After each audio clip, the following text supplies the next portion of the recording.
오늘 말씀 제목은 주님을 사랑한다면, 전제가 주님의 사랑을 알고 느끼고 또 받아들이는 거. 오늘 예배 가운데 주님이 우리를 사랑하신다. 그 느낌, 때로는 마음의 확신, 성령의 감동이라고 표현도 하죠. 주님이 나를 사랑한다. 그래서 그 사랑을 받아들이고 주님을 사랑한다면, 그림을 하나 보겠습니다. 이 그림은 1884년에 단테 가브리엘 로세티라는 화가, 여성들 중심으로 그린 화가로 알려져 있는데, 이 로세티가 그린 발견되다 라는 제목이에요. 그러니까 로세티가 발견되다라는 제목, 의도를 갖고 그린 그림입니다. 뒤에 양 그림이 있는데, 이 양은 젊은이가 데려온 양입니다. 그러니까 젊은이는 양을 파는 청년, 그리고 여인이 하나 있는데, 배경은 영국의 런던이라고 해요. 그리고 저 뒤에 흐릿하게 다리가 그려져 있어요. 한숨의 다리. 런던에 진짜 한숨의 다리가 있는지 모르지만, 화가가 한숨의 다리, 새벽녘에 해가 뜨기 직전에, 가로등이 아직 다 꺼지기 직전에 이 청년이 저 여인을 붙잡는 거예요. 그 여인은 외면하잖아요. 여인의 직업은 이 창녀인 겁니다. 송아지를 파는 청년이 급하게 이 새벽에 해가 뜨기도 전에 달려와서 이 창녀의 손길을 거머쥐고 붙들고 가자 그러는데, 이 여인이 싫어요 하는 그런 느낌. 로세티가 이 그림을 그리고 전해지는 이야기가 여러 버전이 있는데, 이 청년하고 이 여인이 시골 한 동네에서 같이 살았다는 겁니다. 그리고 둘이 사랑을 나누었더래요. 그래서 미래를 약속한 그런 사이인데, 소녀가 영국 런던으로 떠나게 된 겁니다. 소녀는 다시 만날 약속을 하고 소녀를 보내주는 거예요. 그런데 세월이 지나도 연락이 끊기면서 둘이 어떻게 된지는 몰랐어요. 소녀는 영국에 와서 번화가 도시 생활을 하는데, 나름 열심히 살지만 도시 생활이 너무 고단하고, 살아남기 위해서 선택한 직업이라고 볼 수 있는, 이 당시에는 그게 상당히 타락한, 지금도 그런 뉘앙스가 있지만 창녀가 되고 말았어요. 그래서 이 여인에게 있어서 아스련한 옛날에 자기를 사랑하고 자기가 사랑했던 소년의 기억은 아른한 추억으로만, 포기된 사랑으로만 기억하고 있는 상황이에요. 근데 이 소녀는 소녀를 잊지 못한 거예요. 사랑을 포기하지 않았어요. 그래서 짐승을 파는 직업을 선택하고 이 사랑하는 소녀를 찾기 위해서 다 다니는 거예요. 그러나 중에 이 장성하게 된 청년에게 사랑하는 소녀가 런던의 한숨의 다리에서 거기서 창녀가 되어 있다는 이야기를 듣게 된 겁니다. 그래서 한밤중에 달려온 거예요. 한밤중에, 새벽에 동이 트기 전에 한밤중에 급하게 달려와서 이 소녀의 손을 탁 붙잡고, 나와 함께 가자, 나와 살자, 나는 너를 사랑한다, 그렇게 고백을 하고 손을 잡고 끌고 가려고 하는 그런 이야기. 아마 이런 이야기를 들으면 성경에 나오는 호세아서 이야기, 호세아 선지자 목사님이 음란한 고매를 부인으로 삼아요. 목사님이요, 창녀를 사모님으로 만든 거예요. 근데 이 고멜 사모님이 집에만 있는 것이 아니라 그 성격 때문인지 자꾸 집을 뛰쳐나가고 다른 남자 품을 전전할 때 하나님이 고멜 호세아 목사님에게 가서 고멜을 데려와라. 있는 그대로 데려와라. 그게 하나님이 타락한 이스라엘 백성을 사랑하는 이야기예요. 니네가 고멜이다. 호세아와 같은 목사님과 같은 분이 하나님이신데 하나님의 마음은 너희가 타락해도 찾아가서 데려오는 것이다. 그 이야기를 떠올리게 하는 그런 그림인 거예요. 그래서 제목이 발견되다. 사랑하는 소녀는 이 소년과의 아름다운 사랑을 추억거리로만 삼고 자신의 현실 때문에 포기했어요. 이건 이루어질 수 없는 사랑이다. 자신의 모양을 보니까 너무 부끄럽고 초라하고 이 청년이 손을 잡을 때 감히 고개를 들지 못하고 보지 못하잖아요.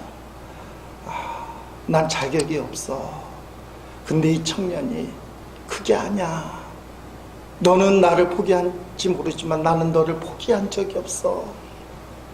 청년의 그 뜨거운 사랑, 포기하지 않는 사랑이 밤새워 이 여인을 찾아가게 만들고 손을 탁 잡고 여기서 일어나 함께 가자. 한마디로 얘기하면 같이 살자. 그게 이 그림의 주제이고 또 성경의 스토리. 하나님이 우리를 사랑하신다. 그래서 여러분 우리가 하나님 앞에 때로는 죄를 짓고 도망가고 숨고 싶어서 어디 구석진 곳에 있어도 주님이 우리를 발견한다. 발견된다. 찾아오시고 손을 쭉 내미시고 손을 잡고 함께 가자. 같이 살자. 자, 이 그림의 결말 어떻게 이후에 사건이 진행되었을까는 모르겠어요.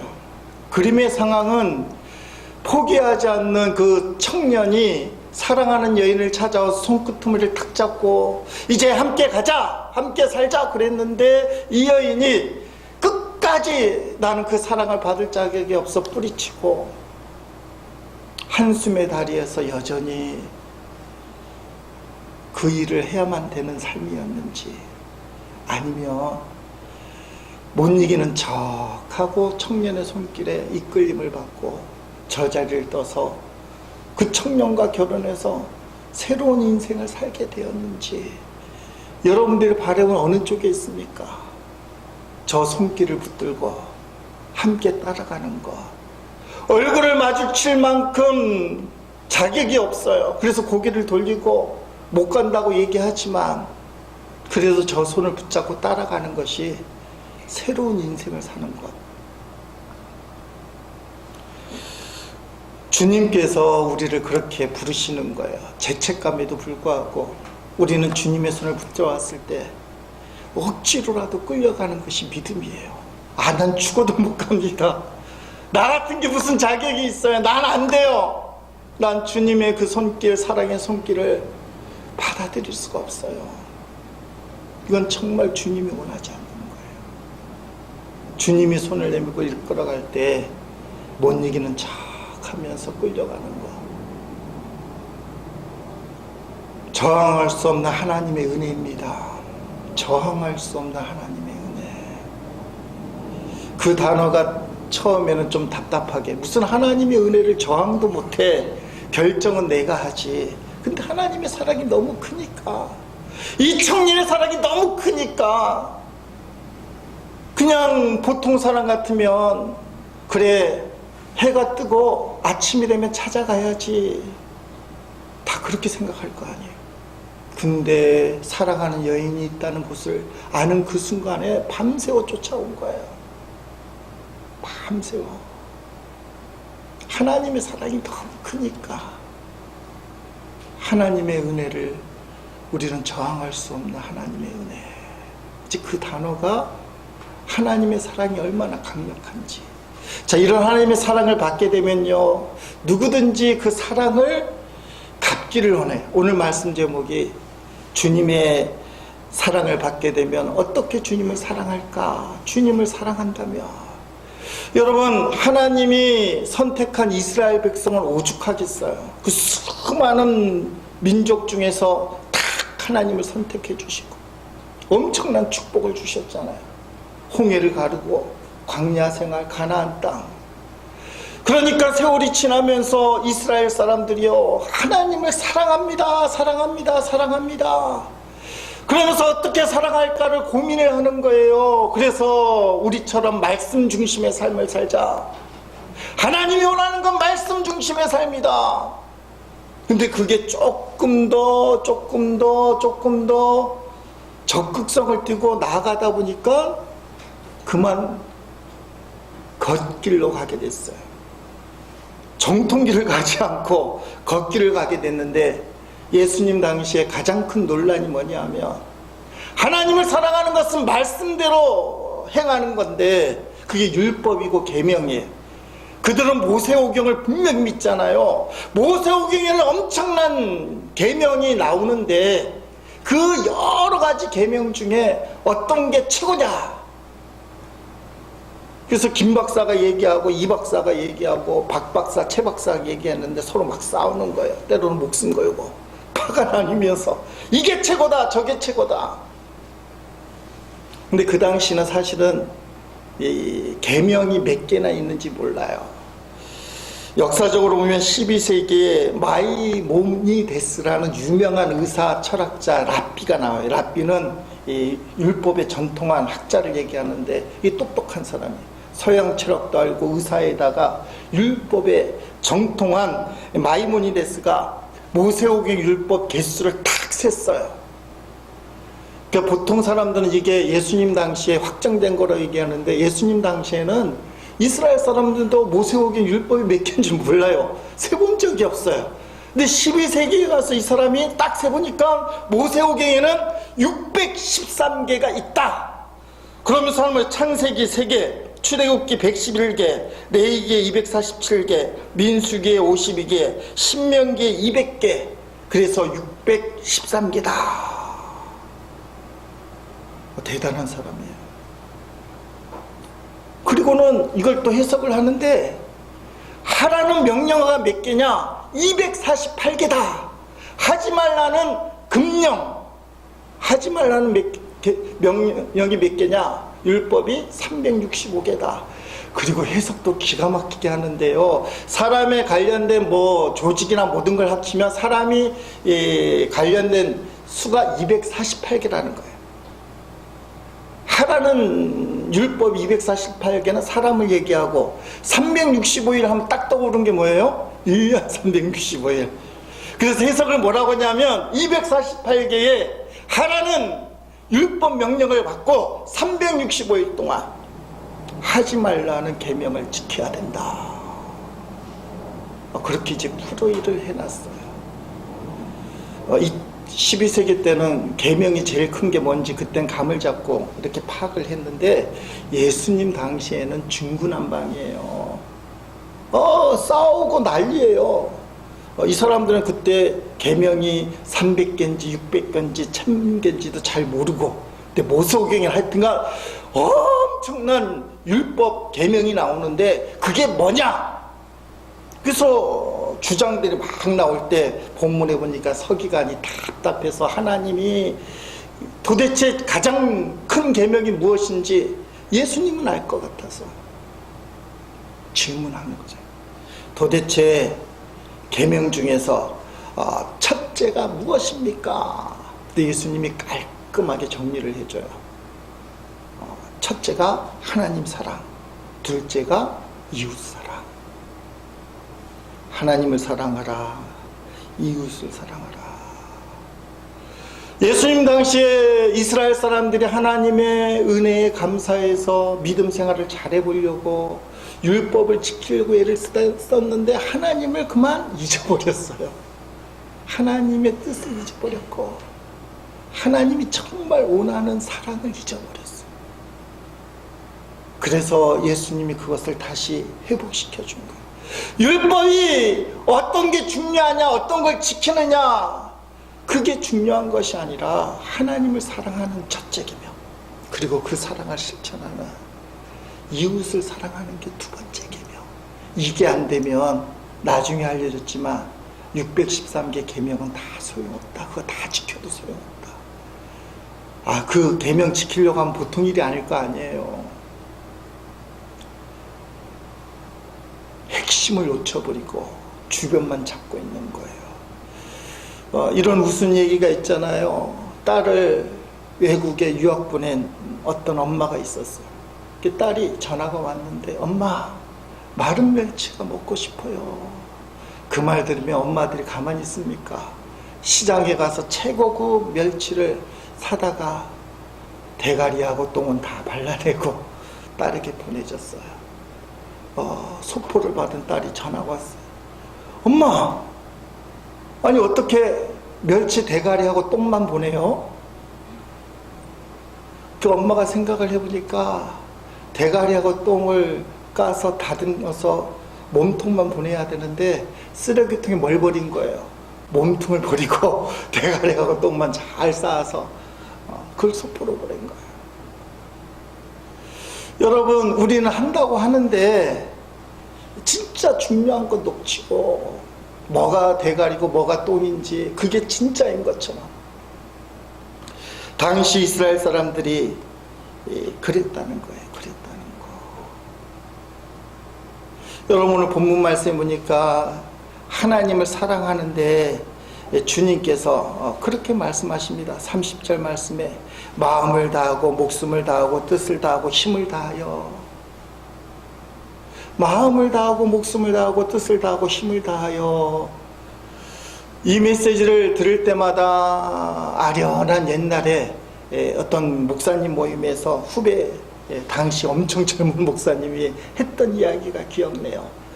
이분이 이 말씀을 큰 은혜를 받았다고 하는데, 그분이 이야기하기를 그렇게 이야기를 합니다. 마음 25%, 목숨 25%, 뜻 25%, 힘을 25% 합쳐서 100%로 하나님을 사랑하라는 말이 아니에요. 마음 100%, 목숨 100%, 뜻 100%, 힘 100%.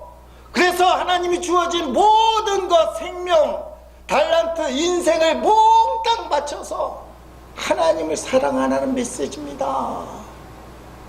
이 젊은 목사님 엄청 기쁘고 환하게 큰 진리를 발견한 것처럼, 우리는 사실 조절하려고 그러잖아요. 마음, 목숨, 뜻, 힘을 적당히 조절해서 그래야 하나님을 섬겨 오래 가지. 몽땅 올인을 하면 그거 하다가 지쳐서 얼마 못 가 죽어, 얼마 못 가 쓰러져, 탈진해, 번아웃해. 그러니까 조절을 해야 돼. 스스로 알아서 조절을 하잖아요. 근데 그 목사님의 메시지, 그게 아닙니다. 하나님이 원하는 건 조절이 아닙니다. 올인해요. 몽땅.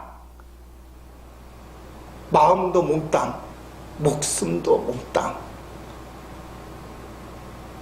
뜻도 몽땅, 힘도 몽땅. 조절하지 말고.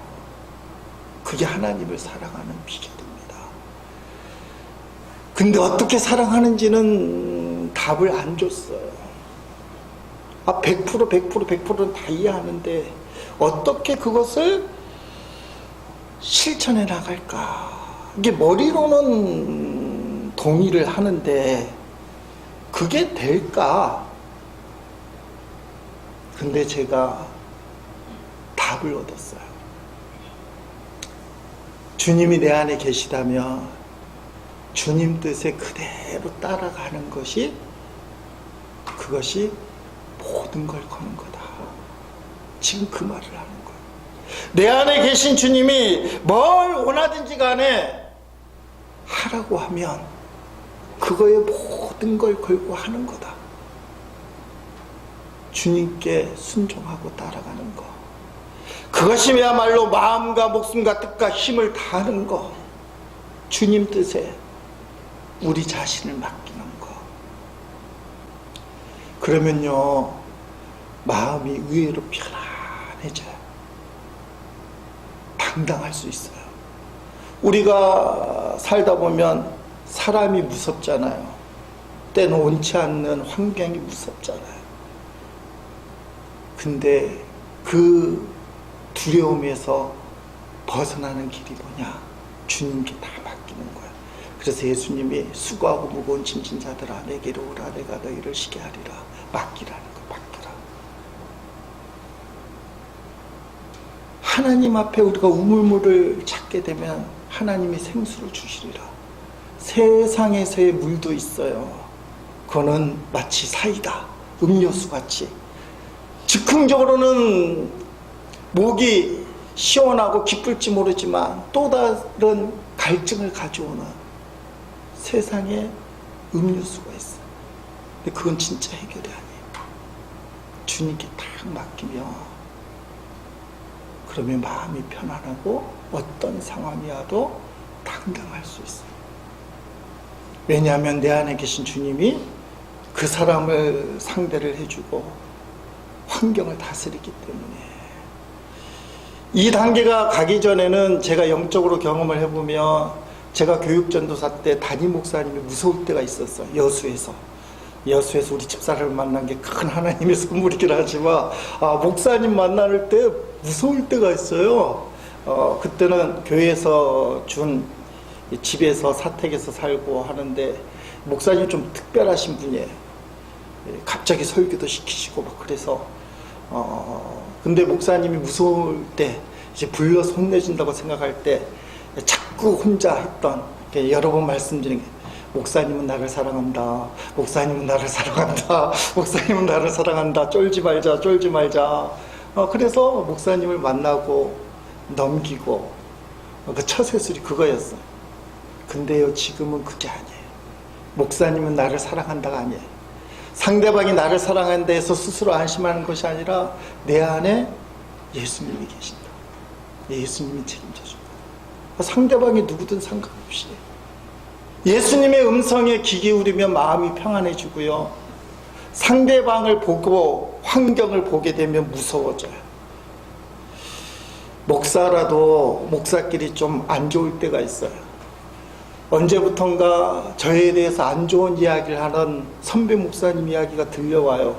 뭐 내가 감내라 배나라 한 적도 없고 그분이 나를 위해서 몇 가지 이렇게 예비해 준 게 있어요. 자리도 내주고 해줬는데 저는 성격이 인간적으로 가서 아부하고 딸랑딸랑하고 이게 안 돼요. 이게 좀 차가운 사람 중에 하나예요. 아부를 못하고 그 목사님을 그냥 딸랑딸랑하면서 적극적으로 지지하는 그런 류의 사람이 아닌 거예요. 그러니까 이분이 자기 마음대로 내가 안 움직여주니까 좀 화가 나셨나 봐요. 그게 나에게 문제가 있는 게 사실이에요. 근데 나한테는 얘기는 안 하고 주변에 있는 목사님들이 얘기를 막 해주는데 나도 화가 나는 거예요. 내가 잘못한 적도 없고 내가 그 목사님 뭐라고 한 적도 없는데 자꾸 뭐라고 미운 감정이 생기는 거예요. 어쩔 수 없어요. 근데요 어느 날 지난달인데 주님께서 네 그 선배 목사가 누구냐? 한 식구다. 그런 마음을 주신 거예요. 이것도 참 재미있는 계기가 있어요. 우리나라 아시아 컵에 가서 8강에서 그 카타르에게 졌잖아요. 우승을 꿈꾸고 간 한국은 8강에서 떨어지고 한국을 이긴 카타르가 우승을 했어요. 그래서 아시안컵에서 한국만 이기면 우승한다. 뭐 그런 이야기가 있던데 그 아시안컵 축구를 간혹 봤는데요. 조별 예선이 리그전으로 하는데 중국하고 마지막 하는 날이었어요. 근데 경기장에 뛰지 않은 이승우라는 제일 막내 선수가 화제가 된 거예요. 왜 이승우 선수가 운동장에 가지도 않은 화제가 됐냐 하면 겨우 국가대표에 늑대 발탁이 됐는데 경기하는 동안 한 번도 감독이 이승우를 안 쓴 거예요. 그날도 몸을 풀고 있는데 중국전에서 끝끝내 조별 예선 리그에 이승우를 발탁을 안 한 거예요. 그 중국전은 이겼잖아요. 기분이 엄청 좋은데 이승우가 물병을 걷어차고요. 화난 행동을 해버린 거예요. 그래서 중계상에는 안 나왔지만 인터넷에 논란이 된 거예요. 경기력을 떨어뜨리는 거잖아요. 팀 분위기를 망치고 감독에게 대항하는 거예요. 나를 안 써줬다고 물병을 걷어쳐. 그때 기성용 선수가 부상으로 안 나갔지만 있었어요. 기라성 같은 선배 아닙니까? 나이 차도 뭐 그렇게 날 텐데 이승우 선수를 커버를 해주는 거예요. 잘 타일러서 같은 팀이니까 같은 식구니까 이승우 선수가 팀에 잘 적응할 수 있도록 도와주겠다. 이승우 선수가 문제가 됐는데요. 16강전을 한다고 그래요. 바레인인가 하고 할 텐데 그 경기를 후반전 끄트머리를 보게 되는데 거기에 이승우 선수가 뛰게 되는 거예요. 그 말 많던 그 막내 선수가 뛰고 있네 하는데 갑자기 감독 이름이 생각이 안 나는데 외국 감독인데 너무 괜히 고마운 거예요. 충분히 외면할 수 있고 발탁 안 해도 누가 뭐라 할 수 없는 입장인데 감독이 그래도 같은 팀이라고 그때 느끼는 것은 같은 식구라고 이승우 선수를 16강전에 딱 뛰게 만들어주고 그게 너무 고마운 거예요. 이게 왜 그런 마음이 드는지 괜히 고마운 거예요. 제가 이승우 선수 좋아하는 건 아닌데 차지 않고 감독이 보듬어 주는구나. 같은 식구라고 대접해 주는구나. 근데 그때 번쩍하는 마음이 들리는데 네가 미워하는 그 선배 목사님은 누구 식구냐? 그 목사님 도대체 누구 식구냐? 너가 그렇게 미워한다는데 그 목사님은 마귀 식구냐? 아니잖아요. 주님이 부르신 종이에요. 주님의 식구예요. 한 식구다. 한 식구. 한 식구. 목사라서 인간이기 때문에 미워할 수는 있지만 끝까지 미워하는 게 말이 되냐? 식구인데. 그때부터 사랑이 뿡뿡뿡뿡 이제 솟아나는 거예요. 찾아가서 사랑합니다 말은 못하는 그런 입장이지만 그 목사님이 안 미우기 시작한 거예요. 어저께 만났어요. 지방에서 장로님들, 감리교는 교회 당이라고 표현되는데 청거를 하면 지방에서 안수를 주는데 3년 동안 시험도 보고 자격, 성품 통과도 해야 돼. 제가 2년급 시험을 해서 갔는데 그 목사님 계시는 거예요. 괜히 반가워요. 얼굴 돌릴 게 아니잖아요. 걔들이 반가워서 가서 막 악수하고 살갑게 하는 성격은 안 되잖아요. 그냥 편안하게 대화할 수 있는 게 여러분 그게 주님이 주시는 평안이에요. 주님이 주시는 평안. 어떻게 사람 앞에서 환경 앞에서 우리가 자유로울 수 있고 평안할 수 있느냐. 수준이 낮을 때는 저 사람이 나를 사랑한다 자기 보호막을 쳐요. 저 사람이 나를 사랑한다. 이 환경을 어쨌든 이겨나가자. 사랑한다고 믿고 저 사람이 나를 사랑한다고 믿고 벗어나자. 자꾸 마인드 컨트롤을 하려고 해요. 근데 조금 한 발자국 나서면 주님이 계셔요. 저 사람이 있는 게 아니라 내 안에 계신 주님이 계신데 주님이 내 마음을 사로잡아요. 그러면 평화롭고 당당할 수 있어요. 사랑하는 성도 여러분, 누구를 사랑해야 되느냐? 만나는 사람이에요. 만나는 사람. 그런 말이 있잖아요. 세상 모든 걸 사랑한다는 것은 진리다. 근데 그 진리의 증명은 너의 식구를 사랑하는 것에 있다. 온 인류를 사랑한다는 말은 누구나 할 수 있어요. 근데 식구를 미워한다. 만나는 사람을 미워한다. 거짓말이라는 거예요. 오늘 우리 안에 내 안에 주님이 없으면 사실은 껍데기만 남아요. 당시 이스라엘 사람들이 하나님을 너무 사랑해서 하나님을 사랑하는 방법이 뭘까? 이게 시작인데 너무 나갔어요. 하나님을 사랑하는 건 자기 멋대로 사랑하는데 주님이 없어져 버린 거예요.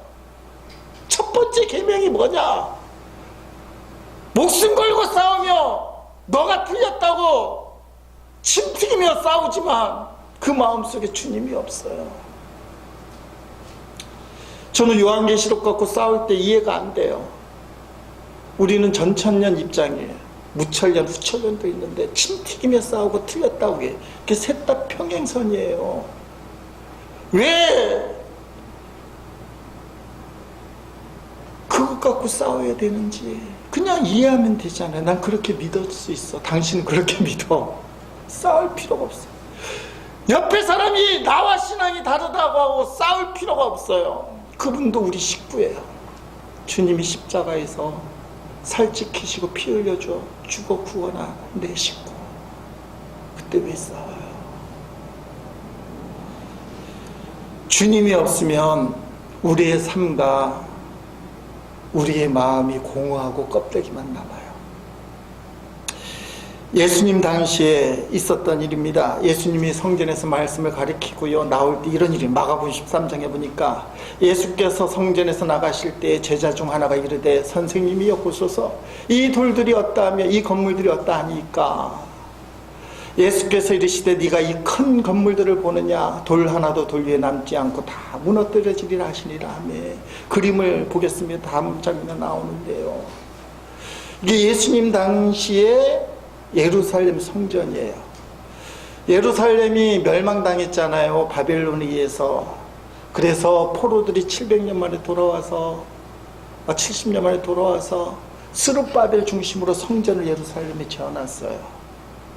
시간이 흐른 다음에 헤롯이 왕이 됐을 때 주전 한 36년쯤이라고 그래요. 정통성이 없으니까 이스라엘 사람들의 마음을 사로잡기 위해서 스룹바벨 성전을 엄청나게 증축을 하는데요. 저게 4만 평이라는 겁니다.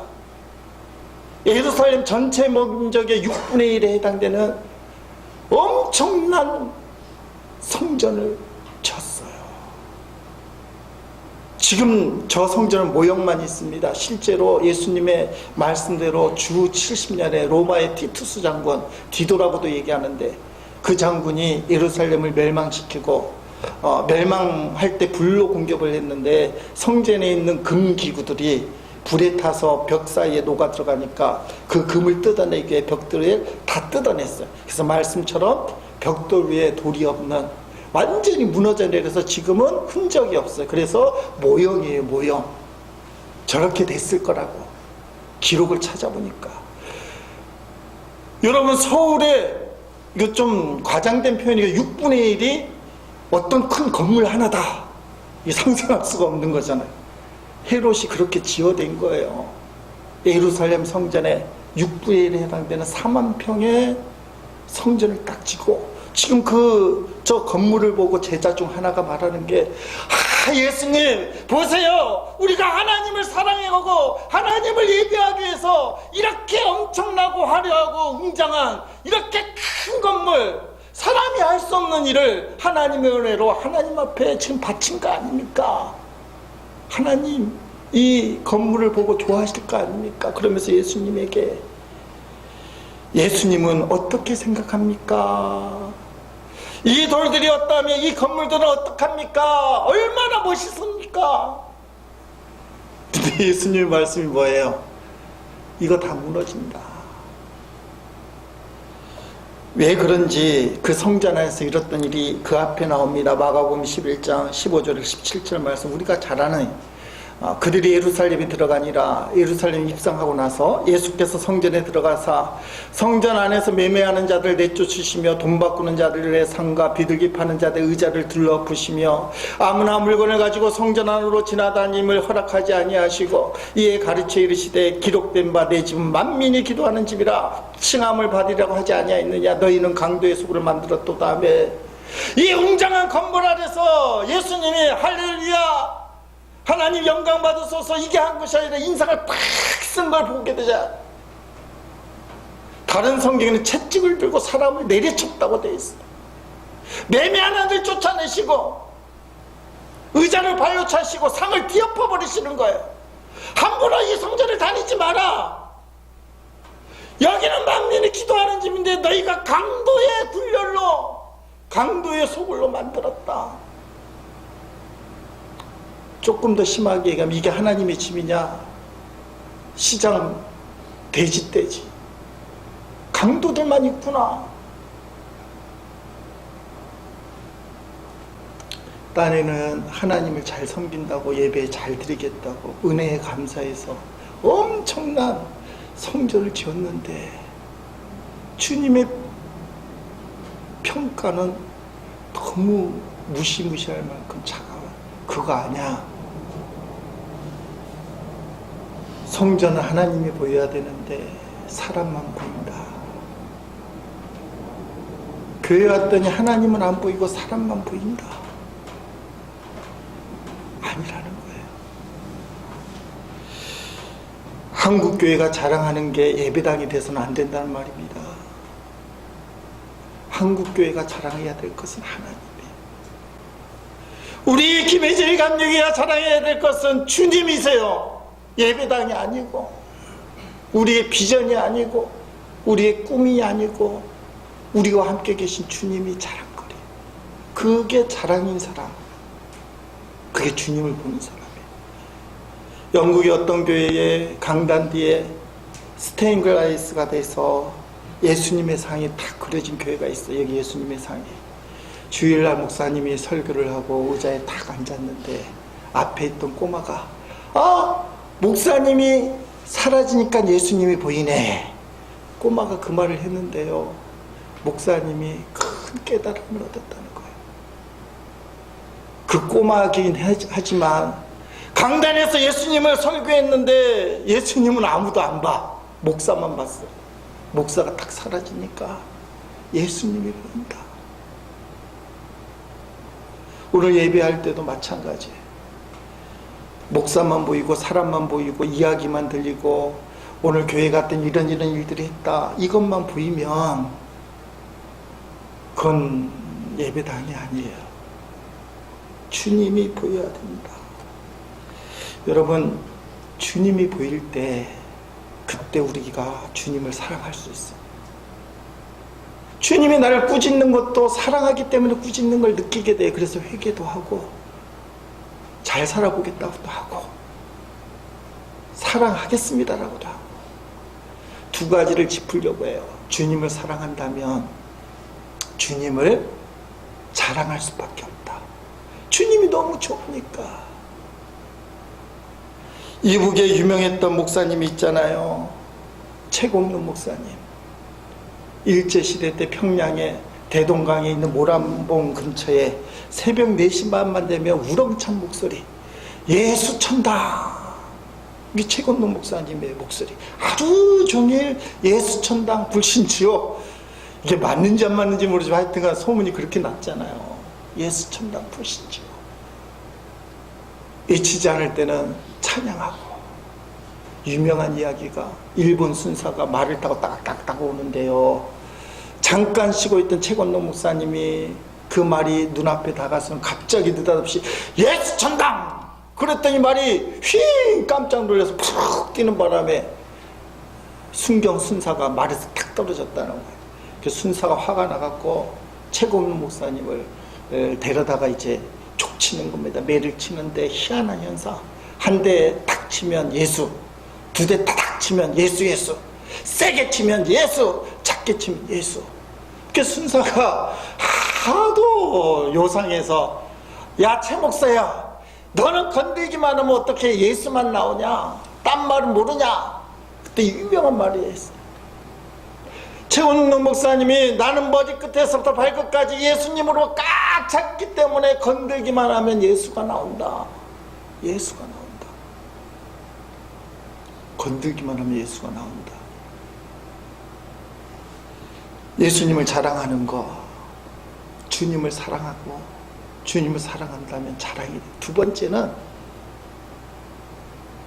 그 사랑을 흘려보내는데 이웃을 주님의 마음으로 사랑하는 거예요. 세상 원리는 뭡니까? 나만 잘 되면 돼. 그 텔레비전 프로그램 보면 멤버들이 나와서 벌을 받을 때 나만 아니면 돼, 나만 안 걸리고 상대방이 걸려서 복불복 벌칙 받으면 나만 안 걸리면 돼. 이게 세상 원리예요. 작은 연못이라는 노래가 있잖아요. 김민기 씨가 쓰고 양희은 씨가 부르고 뭐 교과서도 실렸다는. 옛날 깊은 산골 작은 연못에 예쁜 붕어 2마리가 살았는데 어느 날 2마리가 싸웠어요. 힘센 붕어가 생각하기를 저놈 때문에 내가 힘들어. 저놈만 없으면 이 작은 연못이지만 내가 왕이 되고 혼자 평안하고 마음대로 활개치며 살 수 있는데 저놈의 붕어가 나를 힘들게 해. 그래서 진탕 싸워갖고는 죽여버렸어요. 순간의 평안함, 순간의 쾌락. 아, 내 뜻을 이뤘다. 아프싸. 물 위에 뜬 죽은 연약한 붕어 새끼가 썩기 시작하는데 연못을 오염시키고 결국은 힘센 붕어도 살지 못해서 죽었다. 깊은 산골 작은 연못에 지금은 아무도 찾지 않는 곳. 이게 세상의 원리예요. 내가 살고자 남을 죽이면 결국은 같이 죽어요. 근데 우리는 어떻게 살아야 되느냐. 미우라 아야코 얘기 가끔 드리잖아요. 이분이 유명한 일본의 기독교 작가잖아요. 이분이 등단하기 전에 남편하고 만나서 가게를 꾸리는데요. 아야코가 너무 사람이 부드럽고 친근하고 부침성이 있어서 가게가 너무너무 잘 되는 거예요. 사람들이 부쩍부쩍부쩍. 근데 들리는 말에 의하면 동네에 있는 다른 가게들이 힘들다는 거예요. 문을 닫을 수도 있다. 아야코가 남편을 불러 심각하게 얘기합니다. 우리 같으면 하나님의 은혜다. 번창하고 번창하리라. 이거 하나님의 은혜다 할 텐데요. 아야코가 우리만 잘 되는 건 하나님의 뜻이 아닌 것 같아요. 앞으로 물건을 다 갖다 놓지 말고 팔 것만 갖다 놓읍시다. 그래서 찾으러 왔다가 못 사는 손님이 있다면 옆집 가게를 소개시켜 줍시다. 장사를 줄이자는 거예요. 남편이 동의를 해줬어요. 그리고 실제로 그게 실천을 했어요. 나중에 아야코의 고백이에요. 너무 바쁠 때는 시간이 없어서 딴 생각을 할 수가 없었다는 거. 아침부터 저녁까지 바쁘느라고, 가게 보느라고. 근데 가게를 줄이고 손님이 왔는데 물건이 없으면 소개시켜 주다 보니까 여유가 생기기 시작하는 거예요. 자기 가게도 유지가 되고 주변의 가게도 살아나는데 아야코가 뭐라고 얘기하냐면 그때 여유가 생겨서 제가 글을 쓰기 시작했습니다. 주님께서 작가 등단의 길을 열어주셔서 제가 오늘 작가가 되었습니다. 이 축복이 그렇게 있는 것입니다. 이게 놀라운 이야기예요. 여러분, 주께서 손을 내밀고 계셔요. 우리는 우리 모습을 보면 고개를 돌릴 수밖에 없어요. 주님께 손을 맡기지만 내가 어떻게 주님을 따라갑니까? 난 자격이 없어요. 그렇지만 따라가세요. 그게 주님의 사랑이에요. 거절할 수 없는 주님의 은혜, 주님의 사랑. 그 사랑을 받게 된다면 그 주님을 자랑하는 거예요. 그리고 그 사랑으로 사람들을 사랑해 주는 거예요. 나만 잘 살면 되는 것이 아니라 함께 잘 살자. 이것이 내 몸같이 이웃을 사랑하는 그런 방법입니다. 이를 위해서 우리가 노력을 하고 애쓰고 기도하는 제1의 성도들 되기를 주의 이름으로 축복합니다.